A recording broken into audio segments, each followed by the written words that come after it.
निर्वेर के हाथ आखिरकार वह सीसीटीवी फुटेज लग ही गई, जिसकी तलाश में वह कई दिनों से दर दर भटक रहा था।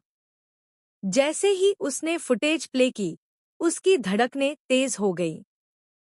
स्क्रीन पर कुछ परछाइयां तैरती दिखीं और फिर अचानक एक कार की तेज रफ्तार वाली झलक दिखाई दी। यह वही रात थी, वही मोड़, वही समय जिसके बाद पूरी जिंदगी उलट-पुलट हो गई थी। लेकिन असली झटका तब लगा जब फुटेज ने किसी और ही सच्चाई का पर्दाफाश कर दिया।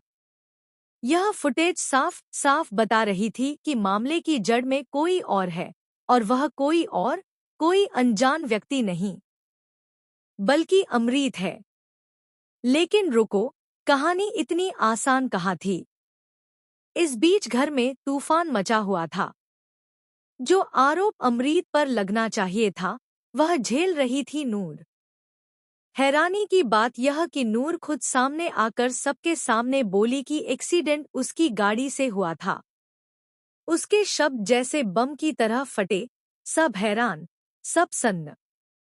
और तो और, नूर की चाची ने भी उसे खरी खोटी सुनानी शुरू कर दी। तेरी वजह से मेरे बेटे की जान खतरे में पड़ गई। उनके हर शब्द से नूर का दिल कांप रहा था, लेकिन उसने कुछ नहीं कहा। बस सिर झुकाए खड़ी रही, जैसे कोई भारी बोझ उसके कंधों पर लदा हो। निर्वेर की आंखों के सामने यह सब हो रहा था, और वह अंदर ही अंदर टूट रहा था। नूर को गाड़ी चलाना तक ठीक से नहीं आता, यह बात वह अच्छे से जानता था। फिर वह भला एक्सीडेंट कैसे कर सकती है? कोई सच्चाई जरूर छिपी है, कोई बहुत बड़ी सच्चाई। लेकिन पुलिस को क्या पता? पुलिस तो वही पकड़ती है जो सामने आता है। और उस रात सबके सामने नूर ही दोषी साबित हो रही थी। इसलिए बिना देर किए पुलिस ने नूर को गिरफ्तार कर लिया और हथकड़ियां डालकर ले गई। निर्वेर बस देखता रह गया, जैसे किसी ने उसकी आवाज छीन ली हो, जैसे किसी ने उसके दिल का एक टुकड़ा उससे छीन लिया हो। लेकिन निर्वेर हार मानने वालों में से नहीं था।